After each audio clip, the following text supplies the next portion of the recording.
जय हिंद, वंदे मातरम। दोस्तों, parts of speech के इस स्पेशल सीरीज में आपका फिर से स्वागत है और ये वीडियो का पार्ट 6 है जिसमें हम जानेंगे प्रोनाउन यानी सर्वनाम के बारे में कि प्रोनाउन क्या है, इसका क्या महत्व है और इसके कौन कौन से टाइप्स है। इससे पहले के वीडियो लेक्चर में हमने ऑलरेडी पार्ट्स ऑफ स्पीच को समझ लिया है, इसके महत्व के बारे में भी हमने जाना है। उसके बाद हमने नाउन के बारे में जाना है कि नाउन क्या है, इसका क्या महत्व है, इसके कौन कौन से टाइप्स होते हैं, नाउन के नंबर, नाउन के जेंडर और केस के बारे में भी हमने ऑलरेडी स्टडी कर लिया है। आज के इस वीडियो लेक्चर में हम जानने वाले हैं प्रोनाउन को एकदम डिटेल में। तो बात करते हैं प्रोनाउन के डेफिनेशन की, यानी प्रोनाउन के परिभाषा की। तो प्रोनाउन की डेफिनेशन की यदि हम बात करें तो कुछ इस तरह से है, a pronoun is a word used in place of a noun. देखिए, नाउन की प्लेस पे यानी नाउन की जगह पे यूज होने वाले जो वर्ड है उन्हीं वर्ड को हम क्या कहते हैं, प्रोनाउन कहते हैं। नाउन क्या है? नाउन किसी व्यक्ति, वस्तु, स्थान या भाव के नाम को कहते हैं। यानी दुनिया में जो भी चीज़ें हैं जिसका कोई ना कोई नाम है उसे हम क्या कहते हैं, नाउन कहते हैं। और नाउन की प्लेस पे यूज होने वाले जो वर्ड्स है उन्हीं वर्ड्स को कहते हैं प्रोनाउन यानी सर्वनाम। देखिए एग्जाम्पल देखते हैं। Sita is a girl, Sita is very beautiful. Sita एक लड़की है, सीता बहुत सुंदर है।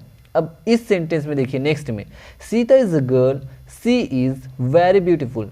सीता एक लड़की है और वह बहुत सुंदर है। तो यहाँ पे देखिए सीता जो नाम है, किसी लड़की का नाम है, उसकी जगह पे हमने सी का यूज़ किया। यानी हिंदी में यदि हम बात करें तो वह, तो यही जो सी है या वह है, यही है प्रोनाउन जो कि नाउन की प्लेस पे आया है। अब हम बात करते हैं प्रोनाउन की इम्पोर्टेंस की, प्रोनाउन के महत्व की। देखिए सेंटेंसेस, देखिए ढेर सारे सेंटेंसेस है। एक पैराग्राफ है, उसे देखिए। Ram gets up in the morning at 6 AM। After that Ram becomes fresh, Ram goes to school, then Ram attends the classes, Ram asks questions in the class। अब यहाँ पे आप देखेंगे तो एक ही जो नाम है यानी जो नाउन है वो बार बार रिपीट हुआ है। और रिपीटिशन को ही रोकने के लिए, यानी रिपीटिशन जो है, जैसे नाम का बार बार रिपीटिशन हुआ है, इन्हीं रिपीटिशन को हटाने के लिए ही हम किसका यूज़ करते हैं, प्रोनाउन का यूज़ करते हैं।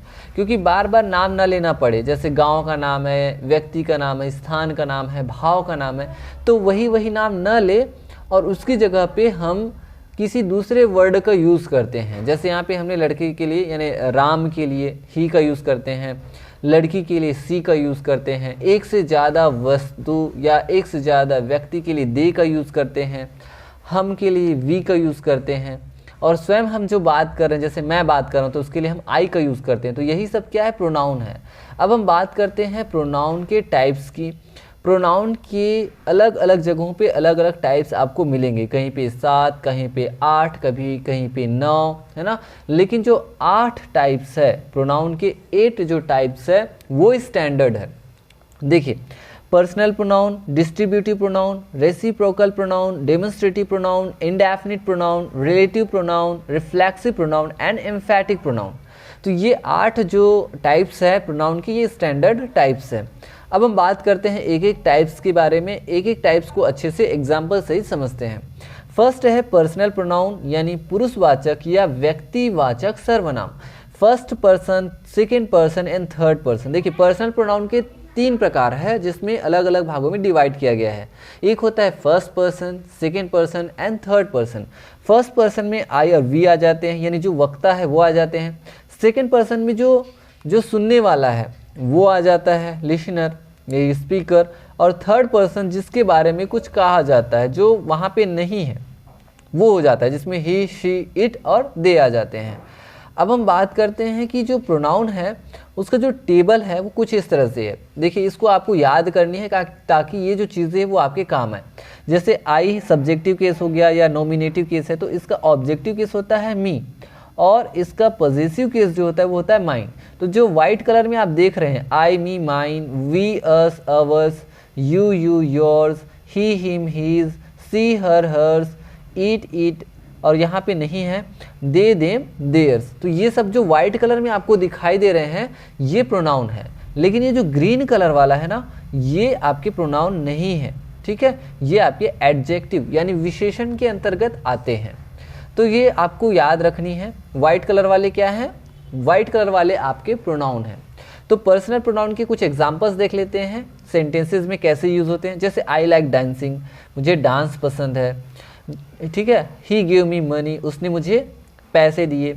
दैट इज योर्स, देखिए ये कौन सा केस है भाई, ये पॉजिटिव केस है। और ये वाला आई और ही क्या है, ये सब्जेक्टिव केस है। मी क्या है, ऑब्जेक्टिव केस है, ठीक है। इसको अभी आपने टेबल में ऑलरेडी देखा हुआ है, लेकिन है क्या ये जितने जो रेड कलर में मैंने जो अंडरलाइन किया, ये क्या है, ये सब पर्सनल प्रोनाउन के अंतर्गत आते हैं। दिस मोबाइल इज माइन, यहाँ पे माइन क्या है, पर्सनल प्रोनाउन है। तो इस तरह से दोस्तों आप पर्सनल प्रोनाउन को आसानी से समझ सकते हैं। अब हम बात करते हैं नेक्स्ट, डिस्ट्रीब्यूटिव प्रोनाउन। नाम से स्पष्ट है, डिस्ट्रीब्यूटिव। डिस्ट्रीब्यूट का मतलब क्या होता है, वितरण करना, बांटना। तो इसे हिंदी में कहते हैं वितरणवाचक सर्वनाम।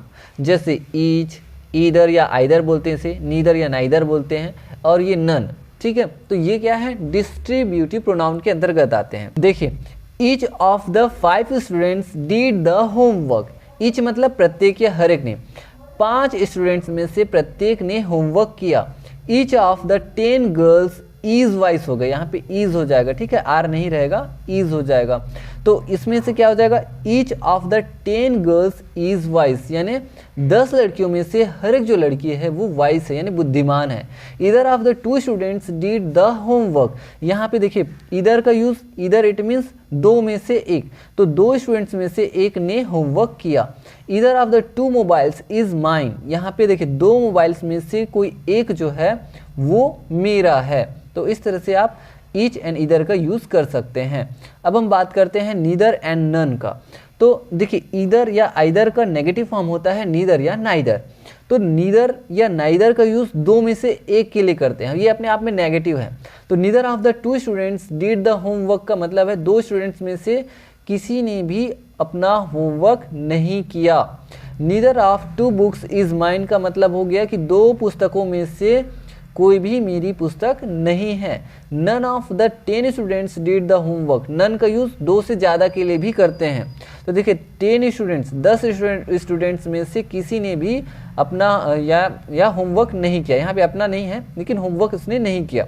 None of the 5 books is mine, यानी 2 से ज़्यादा है तब हम नन का यूज़ करते हैं। तो 5 पुस्तकों में से कोई भी पुस्तक मेरी नहीं है। तो इस तरह से दोस्तों डिस्ट्रीब्यूटिव प्रोनाउन का यूज़ आप कर सकते हैं। अब हम बात करते हैं रेसिप्रोकल प्रोनाउन। रेसिप्रोकल प्रोनाउन का मतलब होता है पारस्परिक संबंधवाचक सर्वनाम, यानी परस्पर संबंध को दर्शाने के लिए, जैसे एक दूसरे से, हर एक से, ऐसा। जैसे देखिए the 2 students talked each other, तो देखिए 2 स्टूडेंट्स आपस में बात किया, एक दूसरे से बात किए। The 2 girls are meeting each other, 2 जो लड़कियां हैं वो आपस में मिल रहे हैं या एक दूसरे से मिल रहे हैं। We are learning English one another, तो यहाँ पे देखिए हम जो है अंग्रेजी एक दूसरे से सीख रहे हैं। The 5 students talked one another, जो 5 स्टूडेंट्स है उसने एक दूसरे से बात की या आपस में बात की। तो ये मीनिंग जो है लगभग सेम होता है each other and one another का। तो ये आते हैं रेसिप्रोकल प्रोनाउन के अंतर्गत। अब जो 4th है वो है डेमोन्स्ट्रेटिव प्रोनाउन। डेमोन्स्ट्रेटिव का मतलब होता है संकेत करना, किसी को इशारा करना। तो संकेत करने के लिए संकेतवाचक सर्वनाम का यूज करते हैं, जैसे दिस, दैट, दीज, दो, सच, द सेम। दिस जो सिंगुलर फॉर्म है नज़दीक की वस्तु के लिए करते हैं। दिस का जो प्लूरल फॉर्म होता है वो होता है दीज। वैसे ही दैट का जो प्लूरल फॉर्म होता है वो होता है दोज। तो देखिए दिस इज अ कार, तो यहाँ पे देखिए दिस इज अ कार, यह एक कार है। तो एक से ज्यादा कार है तब किसका यूज करेंगे, दीज का। ये कारें हैं, these are cars. That is my friend, दूर के लिए है ना, दैट इज माई फ्रेंड, तो वह मेरा दोस्त है। दोज आर माई फ्रेंड्स, एक से ज्यादा फ्रेंड्स है तो हमने यहाँ पे क्या किसका यूज किया, दोज का यूज किया। तो those are my friends. Such was your car that I remember, तो ऐसा ही such was your car that I remember, मुझे याद है तुम्हारी ऐसी ही कार थी। तो सच इट मीन्स ऐसी, ठीक है, तो ऐसी या ऐसा। This is the same mobile, तो यहाँ पे सच क्या है, ये डेमोन्स्ट्रेटिव प्रोनाउन है। This is the same mobile that I bought last month, तो यहाँ पे द सेम क्या है, द सेम ये है demonstrative pronoun. This is the same mobile, यह सेम मोबाइल है जिसे मैंने पिछले मंथ खरीदा। तो इस तरह से आप जो है डेमोन्स्ट्रेटिव प्रोनाउन का यूज़ कर सकते हैं। नेक्स्ट देखते हैं इनडेफिनिट प्रोनाउन। इनडेफिनिट का मतलब क्या होता है? अनिश्चित, जिसकी कोई निश्चितता ना हो। तो अनिश्चित वाचक सर्वनाम, तो देखिए एनीबडी हो गया, somebody, everybody, nobody, everyone, someone, anyone, no one.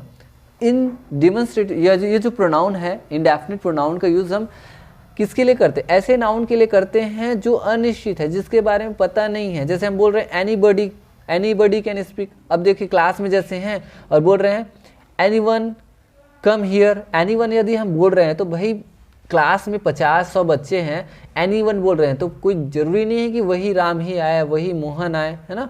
तो एनीवन यदि हम बोल रहे हैं इट मीन्स कोई भी आ सकता है, इट मीन्स वो अनिश्चित है, किसी व्यक्ति का नाम हम निश्चित नहीं कर रहे हैं। तो ये होता है इनडेफिनिट प्रोनाउन।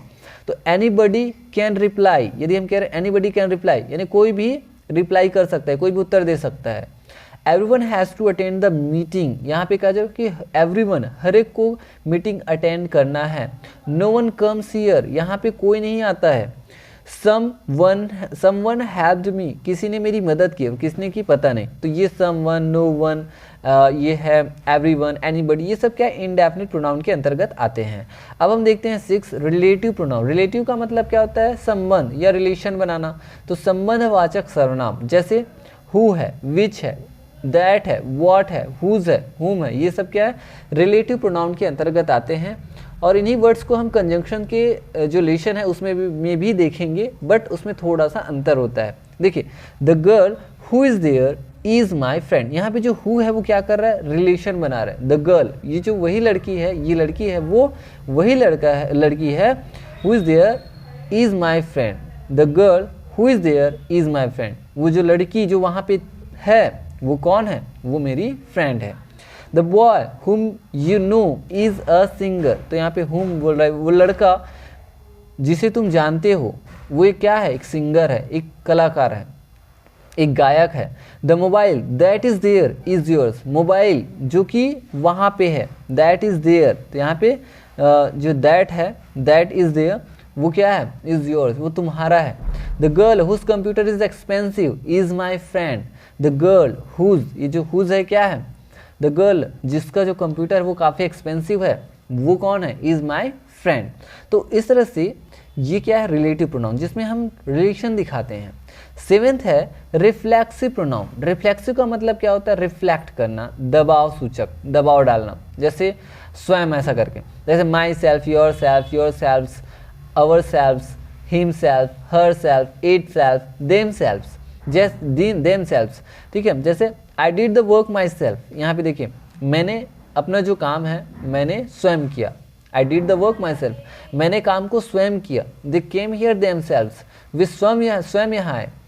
और she talks to me herself, वह मुझसे स्वयं बात करती है। तो इस तरह से ये क्या है? रिफ्लेक्सिव है, जिसमें माई सेल्फ, योर सेल्फ जैसे वर्ड्स का यूज करते हैं। तो ये रिफ्लेक्सिव प्रोनाउन के अंतर्गत आते हैं। एम्फेटिक प्रोनाउन का मतलब है दृढ़वाचक सर्वनाम। एम्फेटिक करना, दृढ़वाचक। जैसे myself, yourself, ourself, himself, herself, itself, themselves. जैसे I myself did the work, मैंने वर्क स्वयं किया, मैंने स्वयं अपना जो है मैंने स्वयं काम किया। She herself cut the cake, उसने स्वयं केक को काटा। तो इसलिए कि एम्फेटिक प्रोनाउन और ये जो नेक्स्ट हमने देखा था रिफ्लेक्सिव प्रोनाउन, इसमें ज़्यादा कुछ अंतर नहीं है, दोनों जो है वो लगभग सेम है, बस यूज़ का ही फ़र्क होता है। कि देखिए इसमें हम जो है जो वर्ड्स है उसका यूज़ किस में कर रहे थे? सेंटेंस के अंत में कर रहे थे, और इसमें एम्फेटिक में क्या कर रहे थे? जस्ट हम सब्जेक्ट के बाद कर रहे हैं। तो यही अंतर है एम्फेटिक प्रोनाउन में। तो इस तरह से दोस्तों आज के इस वीडियो लेक्चर में हमने प्रोनाउन को बहुत ही अच्छे से समझ लिया है, अच्छे से जान लिया है कि कैसे और किस तरह से हम प्रोनाउन का यूज़ कर सकते हैं, प्रोनाउन क्या है, इसका क्या महत्व है और इसके कौन कौन से टाइप्स है। तो आई होप दोस्तों कि आपको आज का जो वीडियो लेक्चर है काफ़ी अच्छे से पसंद आया होगा। तो मैं मिलूंगा एक इंटरेस्टिंग लेसन के साथ नेक्स्ट वीडियो लेक्चर में, तब तक के लिए थैंक यू।